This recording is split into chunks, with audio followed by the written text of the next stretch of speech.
Good evening, everyone. Sorry, that took me a bit by surprise there. Excuse me, I have important business to attend to.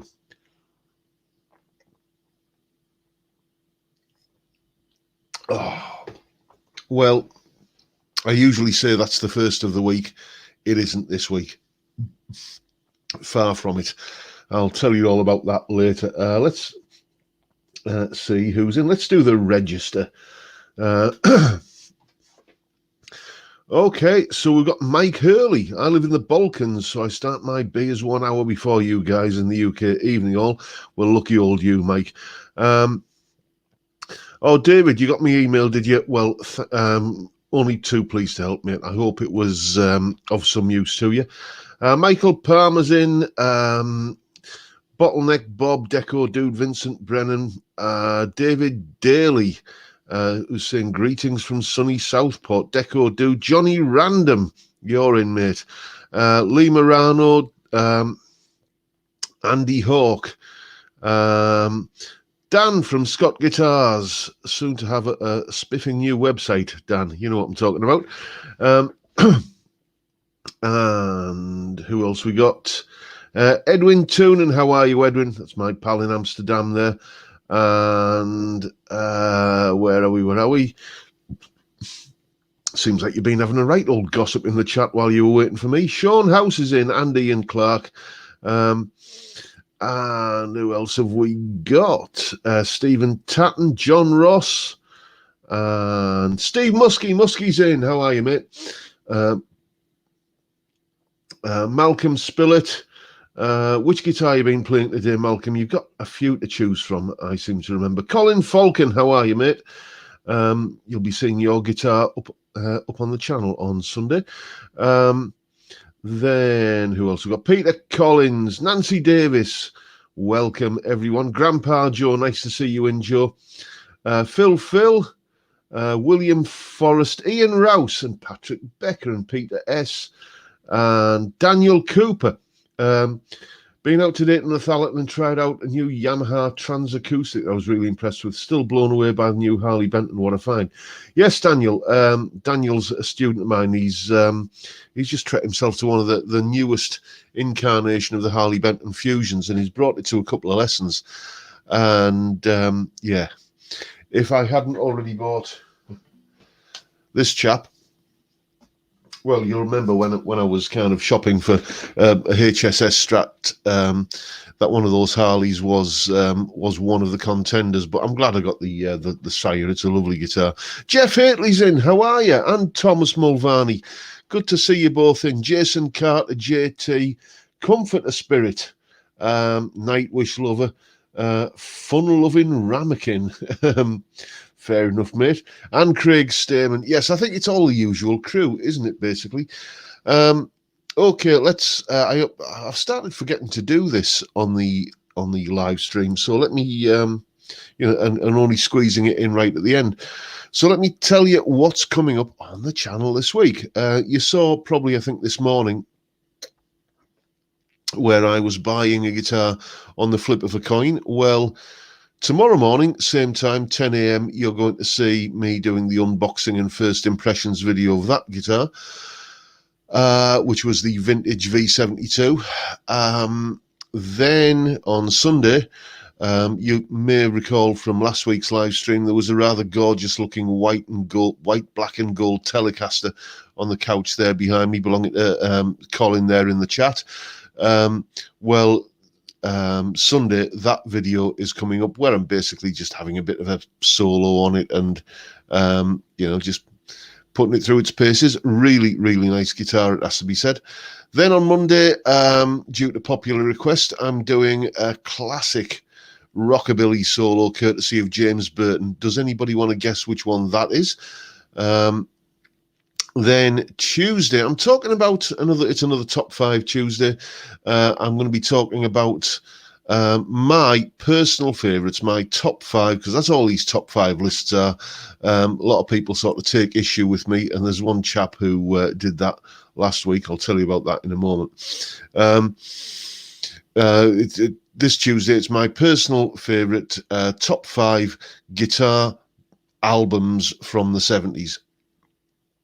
It was going to be my 5 favourite 70s rock albums, but there's one of them, it's a bit of a stretch to call it a rock album. So it became the 5 favourite guitar-based albums from the 70s. Then on Wednesday, I will be showing you how to start working chords out by ear. It's probably...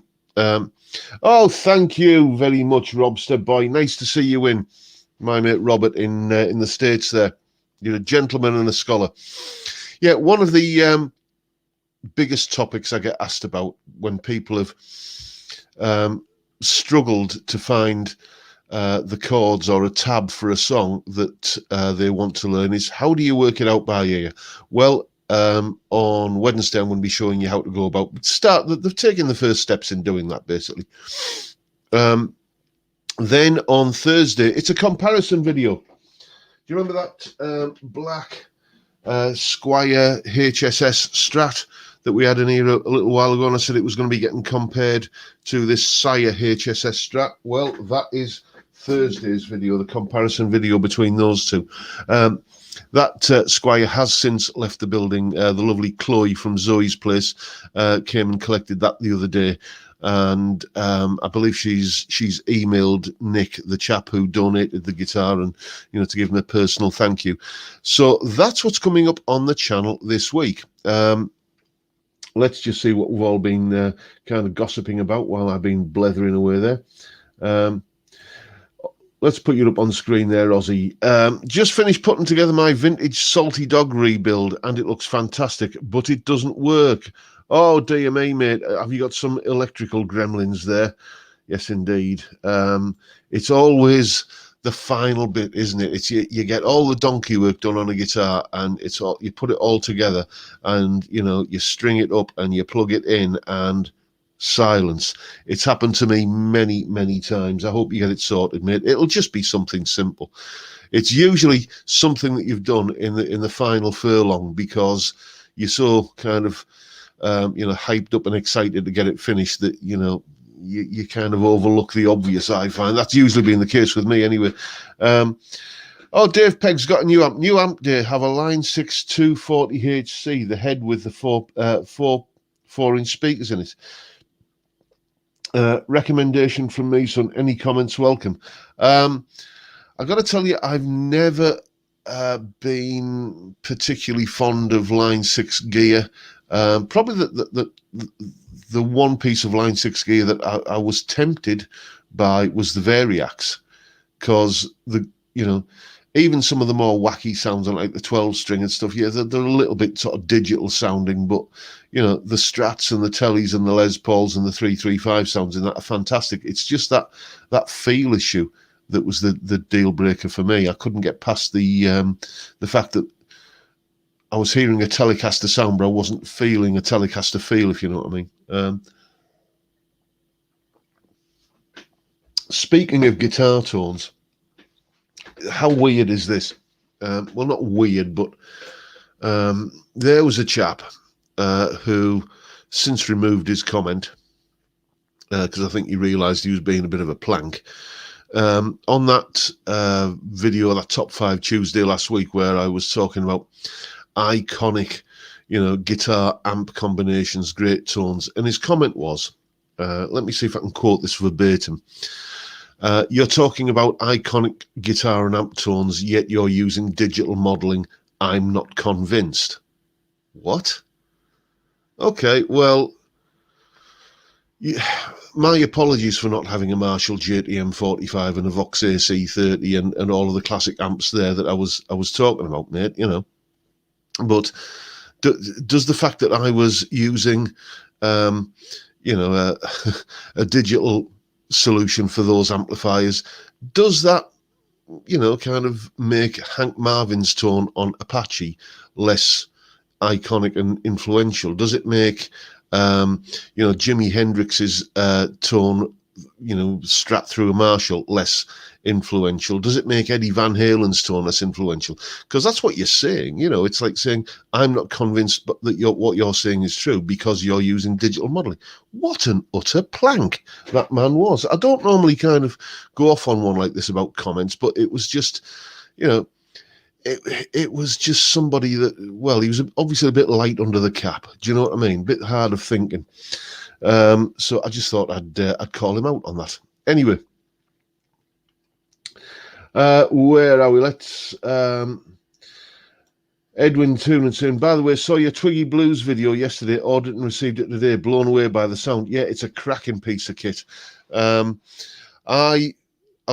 basically, you know, let me just pick up the camera. The way I tend to work it is I've got that little Yamaha THR there that's going into that laptop and acts as the speakers for that laptop. Now, the clean sounds on the THR are absolutely fantastic, but I've never really been that fond of the overdriven sounds. They're okay, but, you know, it's like, well, okay, it's obviously a compromise. It's no longer a compromise. Now I'm running that Sonic Ache into it. It's a cracking sound.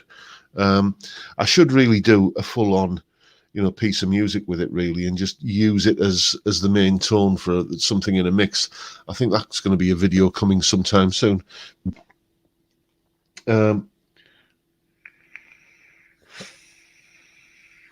I'm looking forward to your vintage telly review. I love my vintage telly. Well, the first impressions video is tomorrow. That's the unboxing. And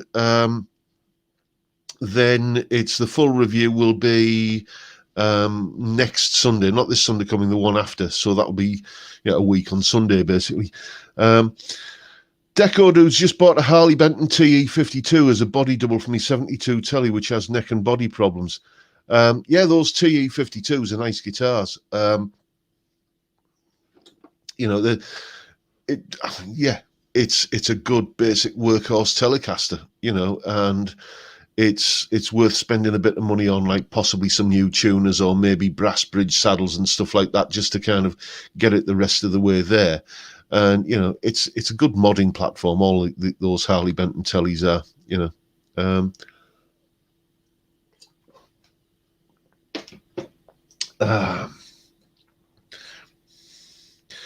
Yes, I know you love the rock stage, Ozzy. I know you were saying you've got the Pod Go, and you prefer the rock stage. Well, one of my students actually has had exactly the same experience. A chap in the States called Gary, who I teach on a Tuesday. You know, he's had the Pod Go for a while and just can't get it dialed in the way he likes it. And, you know, it's partially it's option anxiety with all of the different, you know, kind of things that you can dial in on the Pod Go. But, you know, he just wants something simple that he can plug into, turn a couple of dials and get a fantastic sound. And he's getting that out of the rock stage.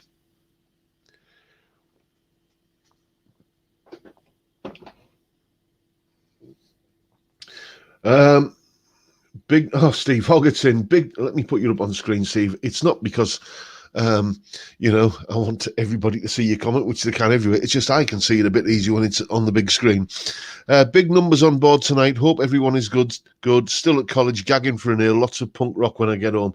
Good for you, mate. Yes. Yeah, I've been working right up to the wire today myself. I've been tabbing out solos and all that kind of stuff, which isn't really work, is it? Really, it's just something it's something I would do as a hobby anyway, and did used to do as a hobby. Oh yes, what am I drinking? Forgot to name check it. Yes, the groceries came from Aldi again this week, so it's the Galahad for a 4% lager. This is probably one of the nicest ones out there. It's there probably will be a time when I'm back on the Carling when I don't have time to go to Aldi, because you can only get Galahad at Aldi. But you know, if I've got time, I'll go there, because it's so much nicer than Carling or even Carlsberg or something like that. So, you know, it's the Galahad this evening. Let me just Nigel's on the Butcombe. Yes, the beer register. We should start doing that. So if you want to put in the chat what your favourite tipple is this evening, then go ahead. Now then, something else I need to mention. The Blues Masterclass.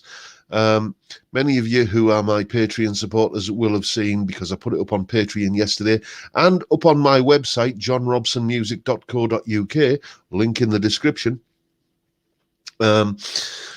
You will have seen that the Blues Masterclass is taking place on Sunday, the 14th of November.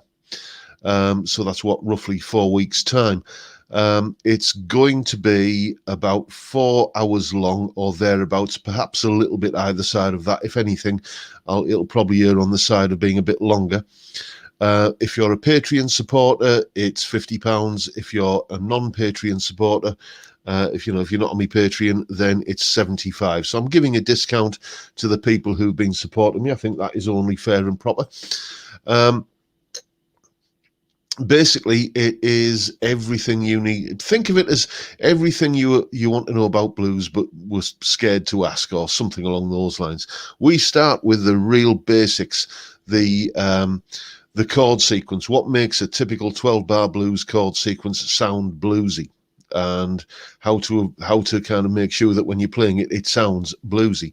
Then we look at the playing lead guitar over it, and that is the bulk of what the masterclass will be about. We cover the pentatonic scale, how to learn it, how to memorize it, how to make sure that it makes sense and you can find where you are with it, how the different patterns of the pentatonic scale link together. Stuff I've done on YouTube a few times, but we'll be exploring it in more depth in this masterclass because I'm not constrained by a 10 or 15 minute video. Then we go on to how you develop that into making the Dorian mode, and why the Dorian mode works, and how it, what difference to the sound it makes. And then we go on to Mixolydian, and then double stops, and each step is kind of logically, hopefully explained in a clear and concise manner. There are solos with tabs and jam tracks and video demonstrations. And one thing that people often say is that I explain the theory in a way that is hopefully kind of clear and concise. Well, it's basically, there's loads of theory in this, but there's loads of kind of licks based on the theory as well. And as I say, £75 for non-Patreon supporters, £50 for Patreon supporters. There are 5 tickets left. So if anyone is interested, then head off over to my website, johnrobsonmusic.co.uk, and secure your place. And as soon as you kind of do the business with PayPal, I send you the Zoom link and we're good to go. Oh, I see Mike's in China Guitar. Well, I've been doing my kind of shilling bit there. How are you, Mike? Nice to see you again. I shall try and catch whatever presentation you're putting up later as I'm sat eating me curry, because it is curry tonight in the Robson household. Bengal Spice will be delivering sometime between 6:30 and 7, I should imagine. We're talking about the beer. Robster Boy's in on the masterclass. Yeah, the only thing is it is starting 10 a.m. in the morning UK time. So, for those of you who aren't on UK time, you may need to kind of think about what time you need to set the alarm for that morning.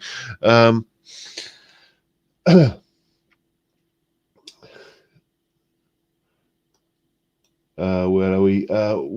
What beer are we all on? I see James Falcon is on McEwen's Export, or Innis Gun Original. Never heard Innis and Gun Original. Well, I'm certainly well acquainted with McEwen's Export. The other one, can't say I'm that familiar with it, to be honest with you. Is it one of those little independent craft beery kind of things?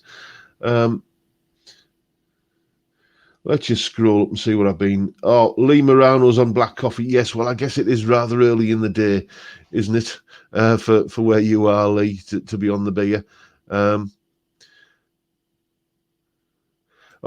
on. Let me put you up on screen there, because that's a right old lucky bag compendium there, isn't it? Carlsberg Export, Morrison's Premium. That's not a bad drop.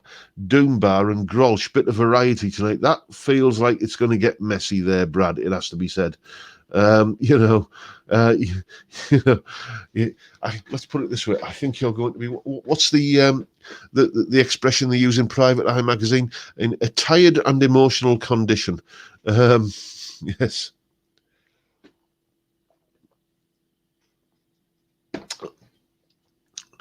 I'm aware we have some kind of nonsense going on in the chat, by the way, but the best policy is just to ignore them. Don't rise to the bait. The more you... in fact, let me block this joke. There we go. Goodbye. Yeah, just don't engage with them. If they start making a plank of themselves, I'll just block them like I've just done there. So there you go. Right. Craig's on the Heineken. Oh dear me, Ozzy, you're on the Hobgoblin.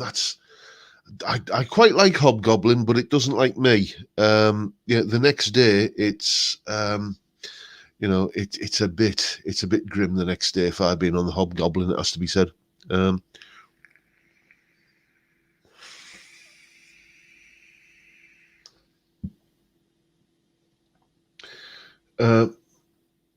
Sitting here with a cup of tea, haven't had an alcoholic drink in 10 years. Well, you're probably a better man than me, mate. It's that said, I don't have many vices. I've got this, so is this smoking? Well, technically not.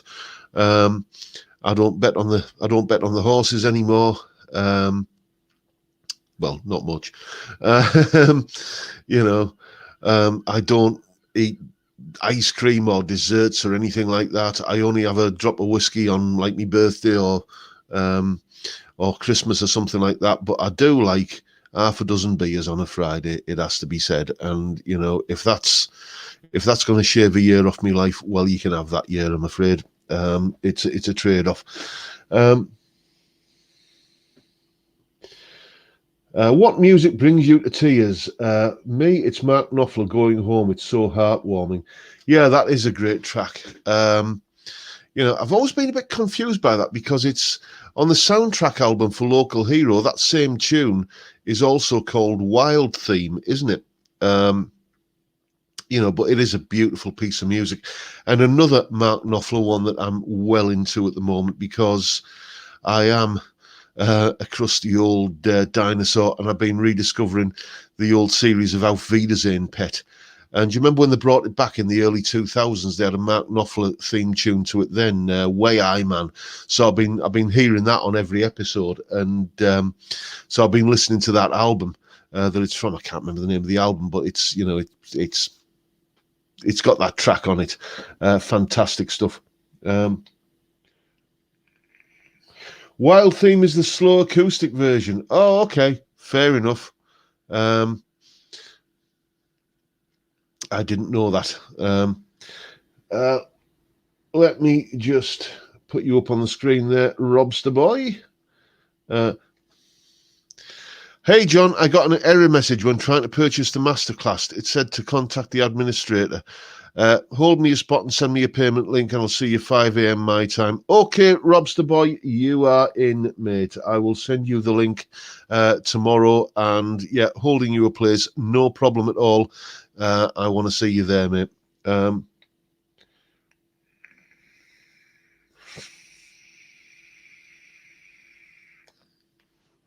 Yeah, music that brings me to tears. That was the original question, wasn't it?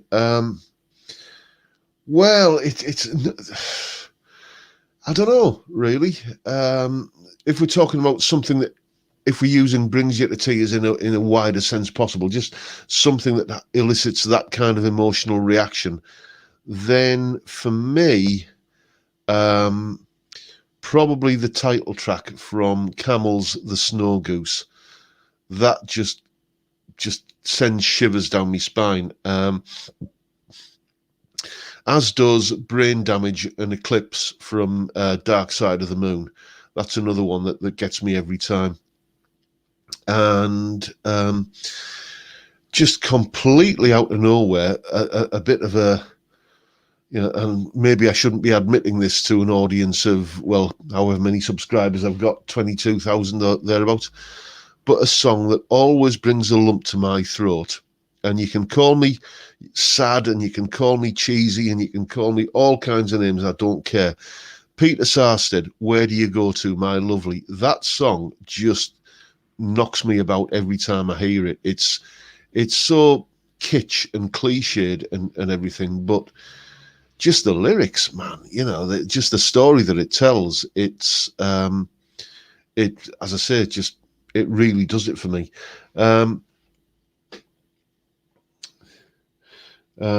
Where are we? Rag Pickers is the album that Why I Man was on, mate. Yes, I knew that was it. It was, when it's on the tip of your tongue. And I just couldn't think of it. Thank you, Bob. You're a gentleman.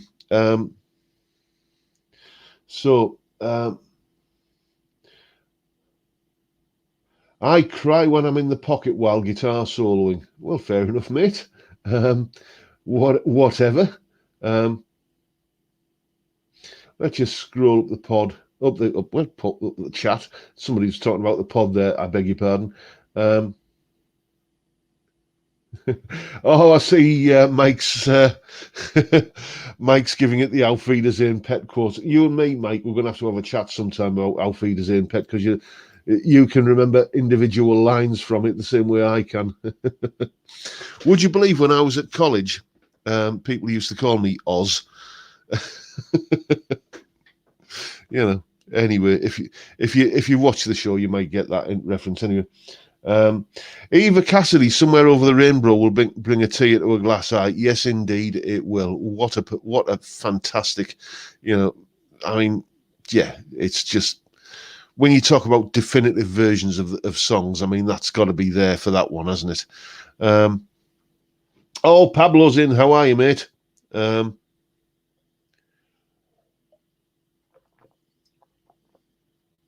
Pete McGowan says he's got a bonus today from work for working through COVID since beginning. Forklift in the distillers.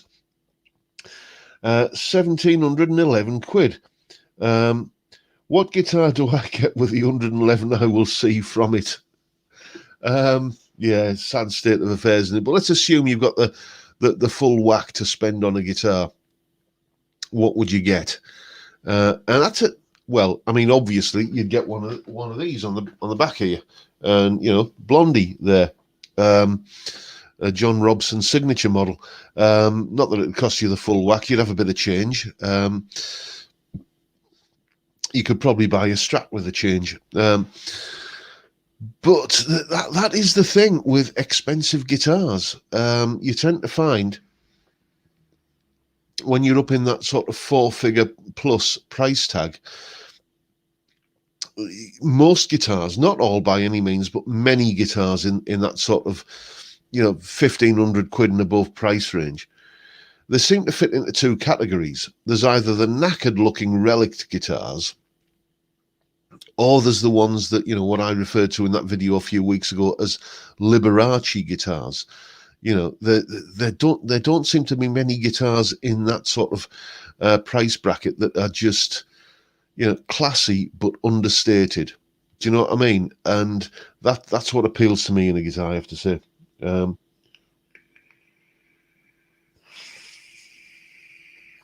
JR signature model sounds like something from Dallas.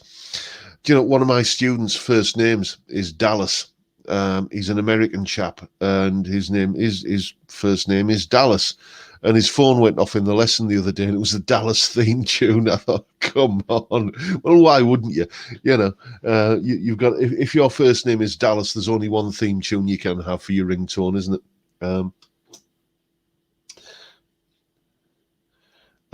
Two songs that always make me sad: The Town I Loved So Well by Wild Mountain Thyme, Don't Know Why, and Wild Mountain Thyme, Don't Know Why. Yep. Okay, fair enough. Can't say I'm not familiar with either of those. I do know the titles on. I have heard them, but I shall again Sunday afternoon when I'm catching up on all the stuff I need to listen to and watch. I'll make a point of those.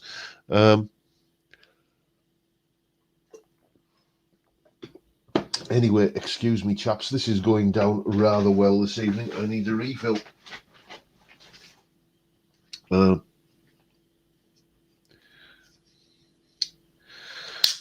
Expensive guitars are hit and miss. How many levels of Fender before you own a superior one. Indeed, Ozzy. I've said this before, but when was it? A couple of months or however long ago it was when I had that Player Series Strat.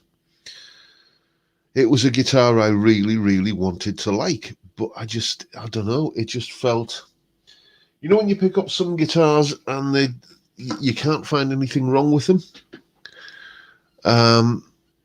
but you can't find anything about them to love either. That was very much that Player Strat.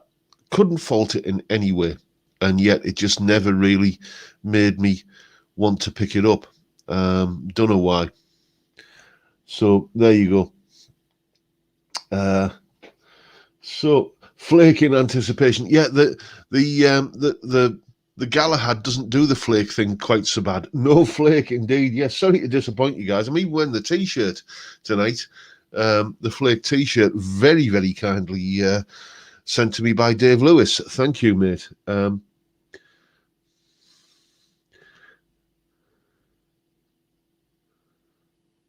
As a Geordie, let me put you up on screen there, mate. As a Geordie in Germany, the line from Way I Man chokes me up. Sometimes I miss my Rivertine, but you're my pretty Fraulein. The wife has no idea why. Fair enough. Yeah, I mean, that's, it's just one of those things about music, isn't it? I can't think of any other. Well, perhaps because we're all music fans here, and we would think this way, wouldn't we? But for me, there's no other art form that for me elicits that kind of emotional reaction. I can appreciate a good novel. I love getting my head into a good book.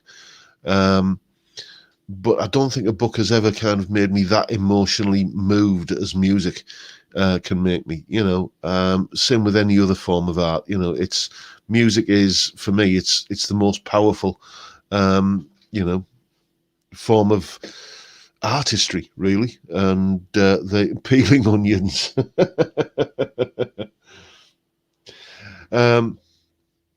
Yes, guitar acquisition syndrome, says Thomas. When is enough enough? Well, I mean, for a while, I was very much kind of, okay, that's it now, I'm settled, I've got enough guitars and I don't need any more. But now I've stumbled across, and it is literally something I stumbled across, this way that I'm,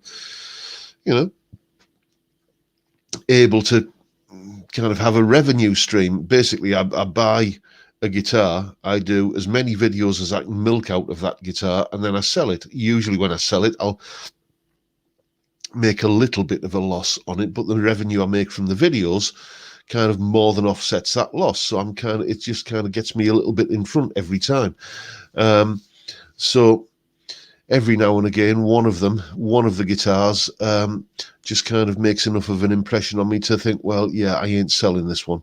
That was the case with this one, the Sire Larry Carlton, and you can't see it at the moment because it's behind this. There you can just see the headstock there, that Harley Benton SC 550. Beautiful guitar, beautiful guitar.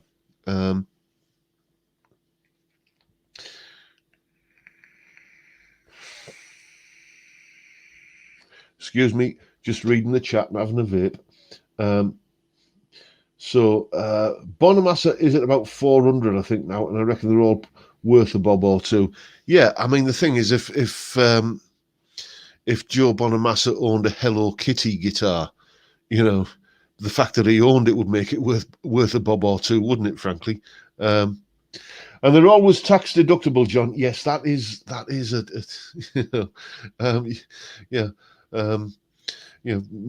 I always leave filling in my tax return till the last minute. I always put it off. But yes, in my line of work, guitars are tax deductible, and you can write off the depreciation as well, which is always nice. I have gas so badly for a telly, don't have the time to build one at the minute, just have to hold on. Yes, well, that's the thing. I mean, there is the compromise. If you can get one of those Glaries, the Glary GTL, I think it is, they're a good sort of kind of starting point to build a telly. It's essentially like just a kit-built guitar that, you know, you may need to do the finishing off on. You just junk the pickups and the tuners and stuff, and, you know, put some better quality bits and pieces on it. Take a brave pill and drill through for the through body stringing, and you know, so. And for about 75, 80 quid to buy one of those, and, you know, it's not a bad, you know, kind of starting point as a parts caster, really. So there you go. I'm going guitar shopping with a mate because he wants a new one and some advice, and I guarantee I'll come home with a new guitar because I can't help myself. Yeah, been there, mate. Been there. You know, you go shopping to kind of help somebody with a guitar purchase, and something catches your eye in the guitar shop. Last happened to me that a few years ago in a grand old Teesside institution called Bandland, if anybody remembers that. A mate of mine's daughter was wanting to learn to play the guitar, so we went round the guitar shops. And I said, let's go and see Pete at Bandland. Uncle Pete, as everybody knew him. And we walked in, and we were looking at the sort of sub £100 acoustics. And I think I came out with a Strat, or was it a Strat I bought that time? Yeah, I think it was. Yes. So just the safest thing is, mate, just leave your credit card at home. You know, then if you're worried, then the temptation might be there, but you can't succumb to it. Is Big John having a curry tonight? He most certainly is. I'm having probably going to have the chicken tikka balti with the mushroom pilau rice and the garlic naan, I think, tonight. That will be coming from Bengal Spice later on. And that and all the beer should make for a rather musical evening, it has to be said. Yes, indeed.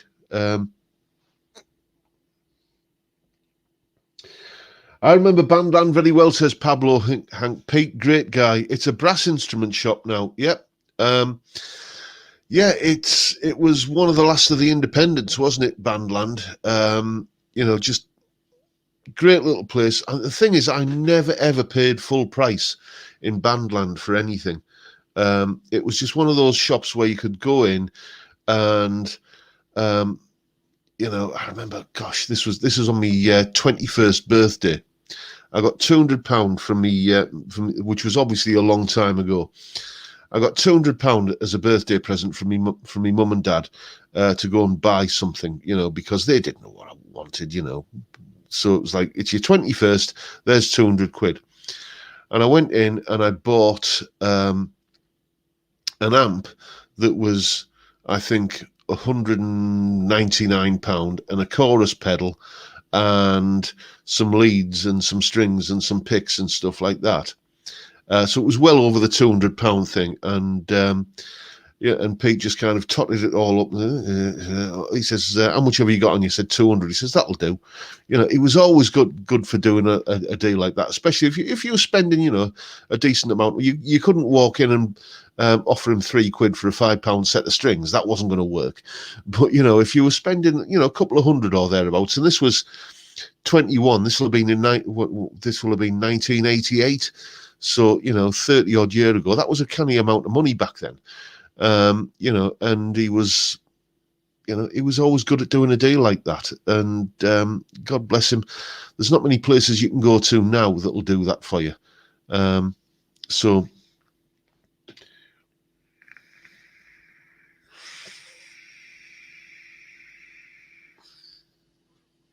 let me just scroll up through the chat. Oh, Bob, you're on the pasta tonight, are you, mate? Yeah, well, we were on the pasta last night. Yes, I do a cracking, a mean spaghetti bolognese, and that's what we had last night. You know, I do big 2-gallon cooking pot full of it every few months, and then just batch it up and put it in the freezer. So that's what we had last night. But Friday night, it has to be a takeaway. It just has to be. Largely because I've been on here talking to you lot for an hour or so, necking beers, and it's like, can I really be bothered getting the pots and pans out to cook something after that? Not usually, because I do most of the cooking in the house. The wife does a pretty good. Can rustle something up. She's more of the baking kind of end of things, though. She does like she does some incredible cakes and scones and muffins and stuff like that. But I tend to do most of the the meal cooking.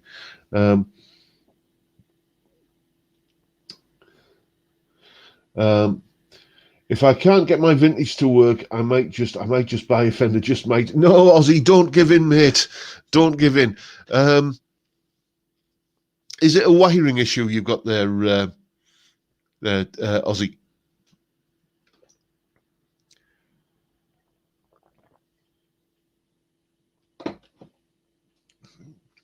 Just as well you make the videos before the curry, otherwise things could get nasty. Yes. As I hinted earlier, it's a good job we don't have smell-o-vision. Let's put it that way and leave it at that, shall we? Les Paul's historic #1 gold top sells at auction for $930,000. If you had a spare million, would you buy it? No, I wouldn't. Because the one thing you can say about that guitar is it's never ever going to get played again, is it? It's just not. And I think it's obviously. I mean, we I don't know.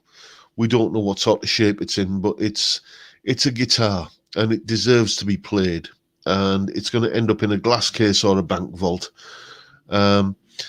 I'm so pleased that Gary Moore or Peter Green's, the Greeny Moore guitar is now owned by Kirk Hammett, who takes it out and plays the damn thing. He plays it on stage, he uses it, and uses it for the purpose for which it was intended. And, it continues to have a life as a working instrument, and that's what it's made for. So, that's for me when something just becomes a collector's item. It's like there was an episode years ago of James May's Toy Stories where he was talking about train sets. Basically, bear with me on this one. And he went to this auction and bid on this really kind of rare model train, and it was still in its pristine packaging from like 40 years ago or whatever. And he took it home and he threw the packaging away and he put it on a track and actually, use it as a model train. And I love it when that happens. I hate it when things just become, iconic and revered and become, kind of divorced from the use that they were first intended for. Somebody saying John Robson, guitarist, is the voice of reason. I don't know about that, mate.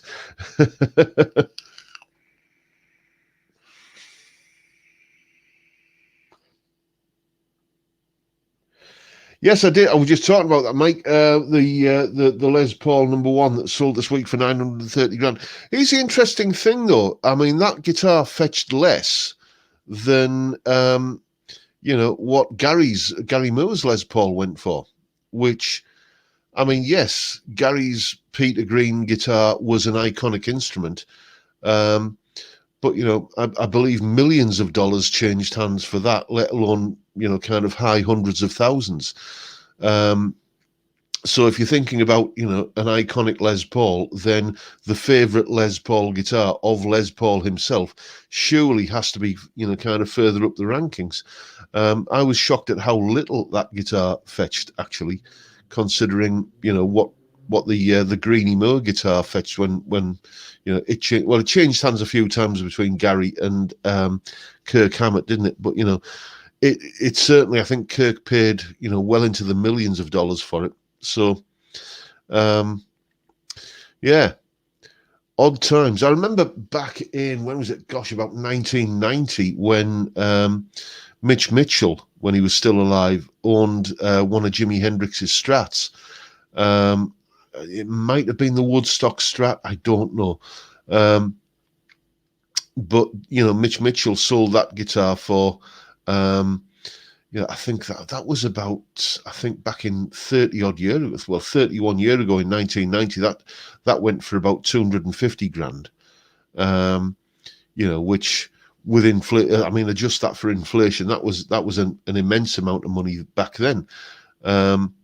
Still is now. God, it's like, do you remember the days when 250 grand was like a lot of money? Well, you know what I'm saying. It was, it was more money back then. Let's put it that way. So there's something about guitars that, especially iconic guitars, that just the prices go silly. But I am surprised, given that the Les Paul went for under $1 million, to be honest. I wonder how much the Red Special would go for. Now, there's a question. I don't think that will ever be, Brian May has kids, and when Brian's no longer around, I think it will be owned by his kids, and I think it'll be outside of our lifetimes before that's ever, going to hit an auction block. But yeah, it is interesting. I mean, excuse me, the last beer. We're on the home stretch, folks. I have thought about actually doing a review on one of those, one of those Brian May guitars that you can buy. Is that something that you chaps would be interested in seeing on the channel? Because, as I say, I'm now, kind of doing this thing where I buy guitars, review them, get the revenue from the videos, and make a little bit of a profit at the end of the day. So that could be one to go on the list if people are interested. Is that a guitar you'd like to see me review?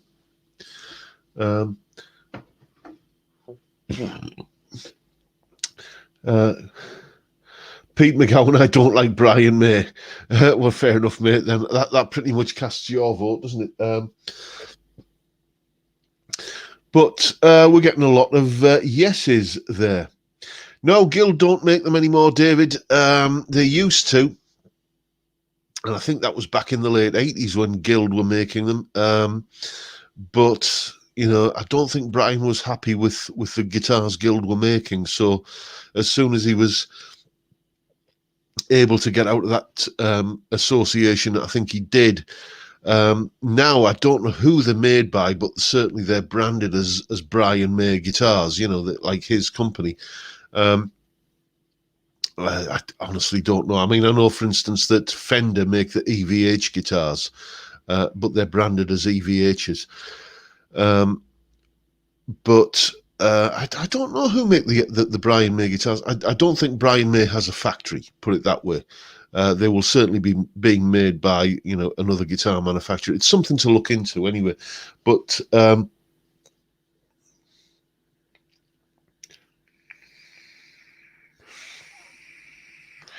Johnny's saying you played a Guild Red Special and didn't like it. Well, obviously, neither did Brian. Please review an IYV guitar around 200 for a semi-hollow body. Yeah, they're a bit like Firefly guitars, Robster. They're not that easy to get hold of in the UK. I am looking at doing a review of those. I'm not sure how you pronounce this, but is it Eat or Ert guitars? Those 200 quid guitars that have got like stainless steel frets and roasted maple necks and stuff like that. Something that when you read the spec sheet, it reads like, a kind of Tom Anderson or a Suet, and you look and it's 200 quid. So I'm definitely interested in one of those. There'll be one of those coming up at some point in the near future. It's just, I've got to think of the resale value of it, and it's like a 200 quid guitar. Okay, how much am I going to get back from that, and how much do I need to earn from the videos? So, but on balance, I think I can make that work. But yes, definitely the Brian May one. aside from the people who've said, I don't like Queen or I don't like Brian May in the chat, everybody else has been, who's, let's say, neutral on the topic, has expressed an interest. Burns build the Red Special. I didn't know that. I do know that Brian has, some kind of exclusive luthier built ones that he uses, as backups to the Red Special. I don't know if he actually plays, the actual one that you can go out and buy.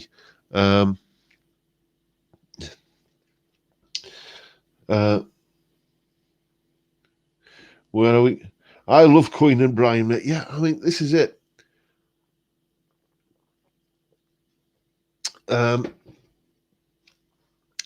Queen, the mistake many people, I think, make with Queen is that, and it's a particularly British thing with Queen, they didn't take themselves seriously. They were, I get the feeling they were sending themselves up marvelously all the time, all the kind of pompousness and, kind of regalia and everything. Freddie Mercury walking on stage, with a kind of, with like sort of a crown and the sort of regal kind of cape and everything, he was just sending himself up. It wasn't meant to be taken seriously. And a lot of people mistake that for being sort of self-aggrandizement and, what have you. It wasn't. And boy, could they write a song, I mean, when you kind of pick apart a Queen song and you look at the chord changes, and well, first thing that springs to mind, as I was saying last week, Freddie and Brian and John and Roger, they'd obviously kind of learned a Beatles song or two in their time, because it had that sort of Beatlesy kind of quality to the chord changes, but they just and Brian's guitar tone and his sound and just the lyrical quality of his playing, for me, it just, I'm a Queen fan, let's put it that way.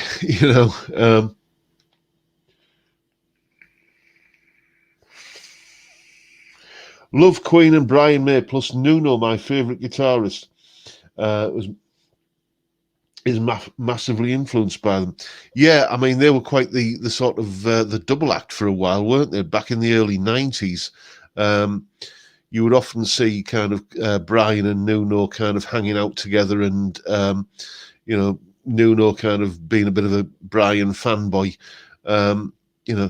Whatever happened to Nuno? Because I loved that that early extreme stuff, Get the Funk Out and all that sort of stuff. And then, it just seemed to go nowhere. The album after that, can't remember, the album I'm talking about is Porno Graffiti, but the album after that, I don't know. It was one of those albums that you want to like but can never quite get over the line. That was me with that album. I remember you went to see Craig. You went to see Nuno around about that time on that tour, didn't you? Yes, I know I won't like all the switches. Well, I have two terms that I use for guitars that I buy. It's either a family pet, like this one, or it's livestock. It's here to kind of, it's here to show me a profit. So I think the Brian May guitar will definitely be livestock. It will, Blondie back there. She's got a name. She's called Blondie, and this one, because of the colour of the fretboard, this is Brownie. Okay, and so I've started giving names to me guitars, dear me. I said I never would, but it turns out I do. But if they end up getting a name in the first kind of week or so that they're here, then they're usually here to stay. But I don't think that the Brian May one will be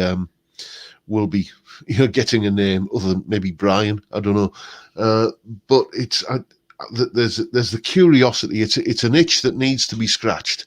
So I think there's definitely going to be one of those cropping up on the channel. Probably, I've got to think about Christmas and everything, and what have you. So it'll probably be early on in next year, but we shall see. Anyway, what am I missing in the chat? I've never named a guitar ever. No, me neither. until recently. But there you go. It is what it is. Maybe it's a sign of age. Never heard your view on loop pedals, John. Good tool for practice or just a modern day annoyance? They are a good tool for practice, but because I've got, because most of my practicing happens in here, and I can I can record a loop in Audacity, or I can just set something away on Chord Pulse. It's not something I would have any particular use for. Therefore, I don't tend to use one. Therefore, I'm not particularly, skillful in the use of a loop pedal, which is why I've kind of shied away from doing a video on using a loop pedal. But yeah, I don't have any objection to them. It's a creative tool, and if you can use it to aid you in your musical development, then go for it. Why would anybody be against that, really?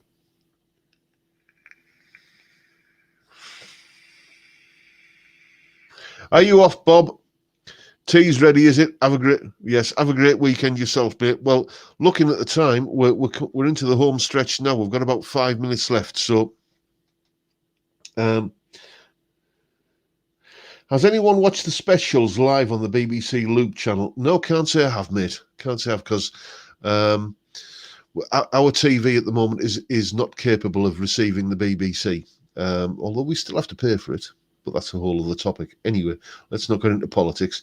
No, we have a TV that's one of these smart TVs that gets all of its stuff down the internet, and it's also got Freeview on it. And because we haven't got it connected to an aerial, because we haven't got an aerial, then none of the BBC sort of stuff works on it. It's just something in the firmware of the TV. But to be honest, I don't miss it, so it's just not something I'm that bothered about. You off down round to Aldi's to get some more beer, are you, mate? Oh, I see we've got the defund the BBC hashtag in there. Well, as I say, I don't necessarily disagree with you, but I'm not talking politics on this channel, and we shall leave it at that. Anyway, chaps, I'm almost finished me beer, and I need to go and order a curry, so I'm going to love you and leave you and say thank you once again, everyone, for turning up and watching a fat, bald northern gobshite talk cobblers for an hour. It's been a blast, as it always is, and I'll keep on doing it until you get sick of me. But for now, I'll bid you all a good day and say, time, gentlemen, please.